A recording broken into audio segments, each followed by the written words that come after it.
Winnie-the-Pooh by AA Milne. Read aloud by Samantha Dunn. This is the one in which Eeyore loses a tail and Pooh finds one. The old gray donkey, Eeyore, stood by himself in a thirsty corner of the forest, his front feet well apart, his head on one side, and thought about things. Sometimes he thought sadly to himself, "Why?" And sometimes he thought, "Wherefore?" And sometimes he thought, "Inasmuch as which?" And sometimes he didn't quite know what he was thinking about. So when Winnie-the-Pooh came stumping along, Eeyore was very glad to be able to stop thinking for a little in order to say, "How do you do?" in a gloomy manner to him. "And how are you?" said Winnie-the-Pooh. Eeyore shook his head from side to side. "Not very how," he said. "I don't seem to have felt at all how for a long time." "Dear, dear," said Pooh. "I'm sorry about that. Let's have a look at you."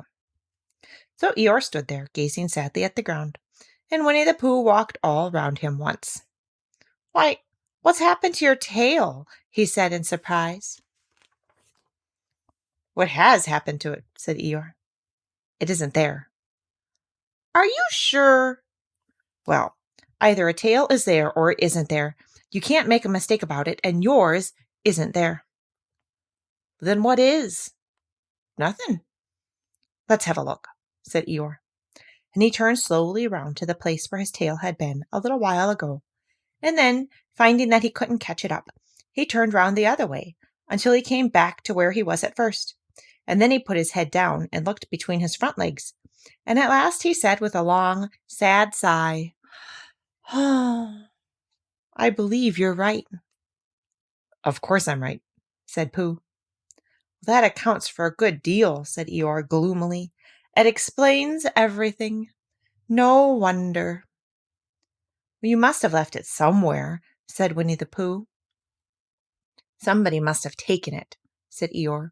"How like them," he added, after a long silence. Pooh felt that he ought to say something helpful about it, but he didn't quite know what, so he decided to do something helpful instead. "Eeyore," he said solemnly, "I, Winnie-the-Pooh, will find your tail for you." "Well, thank you, Pooh," answered Eeyore. "You're a real friend," said he. "Not like some," he said. So Winnie-the-Pooh went off to find Eeyore's tail. It was a fine spring morning in the forest as he started out. Little soft clouds played happily in a blue sky, skipping from time to time in front of the sun as if they had come to put it out, and then sliding away suddenly so that the next might have his turn. Through them and between them the sun shone bravely, and a copse which had worn its furs all year round seemed old and dowdy now beside the new green lace which the beeches had put on so prettily. Through the copse and spinney marched Bear, down open slopes of gorse and heather, over rocky beds of streams, up steep banks of sandstone into the heather again, and so at last, tired and hungry, to the 100-acre wood. It was in the 100-acre wood that Owl lived. "And if anyone knows anything about anything," said Bear to himself, "it's Owl who knows something about something," he said. "Or my name's not Winnie-the-Pooh," he said. "Which it is," he added. So there you are. Owl lived at the Chestnuts, an old-world residence of great charm, which was grander than anybody else's, or seemed so to Bear, because it had both a knocker and a bell pull. Underneath the knocker there was a notice which said, "Please ring if an answer is required."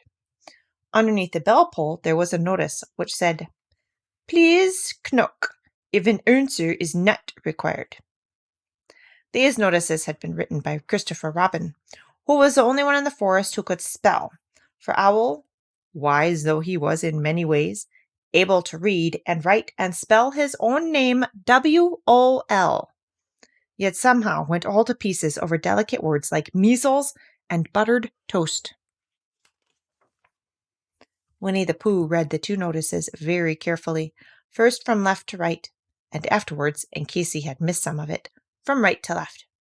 Then, to make quite sure, he knocked and pulled the knocker. And he pulled and knocked the bell rope. And he called out in a very loud voice, "Owl, I require an answer. It's Bear speaking." And the door opened, and Owl looked out. "Hello, Pooh," he said. "How's things?" "Terrible and sad," said Pooh, "because Eeyore, who is a friend of mine, has lost his tail, and he's moping about it. So could you very kindly tell me how to find it for him?" "Well," said Owl, "the customary procedure in such cases is as follows." "What does customary proceed cake mean?"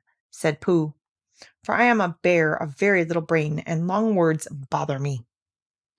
"It means the thing to do." "Well, as long as it means that, I don't mind," said Pooh humbly. "The thing to do is as follows. First, issue a reward. Then, just a moment," said Pooh, holding up his paw. "What do we do to this? What were you saying?" "You sneezed just as you were going to tell me." "I didn't sneeze." "Yes, you did, Owl." "Oh, excuse me, Pooh, I didn't. You can't sneeze without knowing it."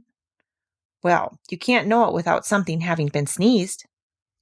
"What I said was first issue a reward." "You're doing it again," said Pooh sadly. "A reward," said Owl very loudly. "We write a notice to say that we will give a large something to anybody who finds Eeyore's tail." I see," said Pooh, nodding his head. "Talking about large things," he went on dreamily, "I generally have a small something about this time in the morning." And he looked wistfully at the cupboard in the corner of Owl's parlor. "Just a mouthful of condensed milk or what not, with perhaps a lick of honey." "Well, then," said Owl, "we write out this notice, and we put it up all over the forest." "A lick of honey," murmured Bear to himself. Or not, as the case may be." And he gave a deep sigh and tried very hard to listen to what Owl was saying. But Owl went on and on, using longer and longer words, until at last he came back to where he started, and he explained that the person to write out this notice was Christopher Robin. "It was he who wrote the ones on my front door for me. Did you see them, Pooh?" For some time now, Pooh had been saying yes and no in turn, with his eyes shut, to all that Owl was saying. And having said yes, yes, last time, he said no, not at all, now, without really knowing what Owl was talking about. "Didn't you see them?" said Owl, a little surprised. "Come and look at them now." So they went outside, and Pooh looked at the knocker and the notice below it, and he looked at the bell rope and the notice below it, and the more he looked at the bell rope, the more he felt that he had seen something like it somewhere else, some time before. "Handsome bell rope, isn't it?" said Owl. Pooh nodded. "It reminds me of something," he said, "but I can't think of what. Where did you get it?"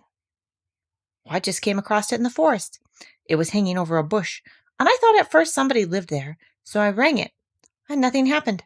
And then I rang it again very loudly, when it came off in my hand, and as nobody seemed to want it, I took it home, and—" "Owl," said Pooh solemnly, "you made a mistake. Somebody did want it." "Who?" "Eeyore, my dear friend Eeyore. He was fond of it." "Fond of it?" "Attached to it," said Winnie-the-Pooh sadly. So with these words he unhooked it and carried it back to Eeyore, and when Christopher Robin had nailed it on in its right place again, Eeyore frisked about in the forest, waving his tail so happily that Winnie-the-Pooh came all over funny and had to hurry home for a little snack of something to sustain him. And wiping his mouth half an hour afterwards, he sang to himself proudly, "Who found the tail?" "I," said Pooh, at 1:45, only it was 11:15, really. "I found the tail." The end. Thank you.